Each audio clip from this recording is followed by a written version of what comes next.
Ruutiyyee viidiyoo har'aadhaatti riipost gootetti tiiktook irratti jechuudha. Tiiktook irratti riipost erga gootee viidiyoo Abiraam irratti hoggaadhamu isaa ol jechuudha.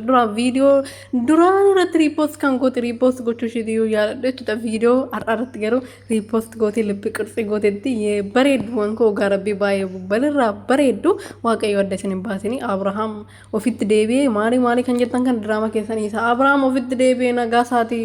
Sa'aatiin erga bahee fi ofitti deebi'e sa'aatiin irraa baanan nagaa argate malee duraan nagaa miti Ermeellaa faana gaafa akkas ta'aa ture nagaa miti fayyaan qabu ture fayyaa isaatti deebi'ee haadha manaa fi daa'ima isaa filate warri inni nagaa miti fayyaa hin qabu jettan kun isin tokkossata malee inni nagaa isaati waaqayyo galatoomuu haadha manaa kana fakkaatu dhiisee ture ishee ofitti deeffate mucaa kana fakkaatu mucaa isaa isa dura mucaan ukkuu isa dura akkoo qallaalitu wanta argamu miti daa'imummaatti an argate haadha manaa isaa ruuttiin nama biraan beektu dura isa barte dura isa argatte jaalala isaan barte wanta qallaan akkanumatti salphumaanii jarri kun adda booyettanii yaadaa turtanii sijjammar isin warri isaan adda ba'anii jettanii yaadaa turtanii jechuudha. Nuti akka diraamaa ta'e duras hin beekna garuu isaan maalumaaf yuutuub irratti waliin nuufani jennee yaadaa turre malee akka isaan diraamaa hojjechaa jiran nuti hundi keenya iyyuu hin beekna.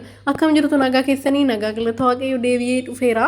Deebi'ee anan dhufe immoo Ruutii fi Abrish indegana lammaffoo TikTok dhaan dhufaniiru dura YouTube dhaan dhufanii turanii har'amu viidiyoo mucaa kana naalala mucaa bareeda xambiradii kana shabalaa kana na jalaa fudhattee turte Ermeellaa suni Ermeellaa waraabessituun kana na jalaa fudhattee turte isa immoo ofitti deeffatteera jetteet sirbaa fi ufteetti jechuudha. Baganaa uftanii bareedduun koo waaqayyo adda isin hin baasini kana caala dammoo Abrahaamin fazzatee kan ofitti deebi'ee akka Ruutiyyee faana ta'u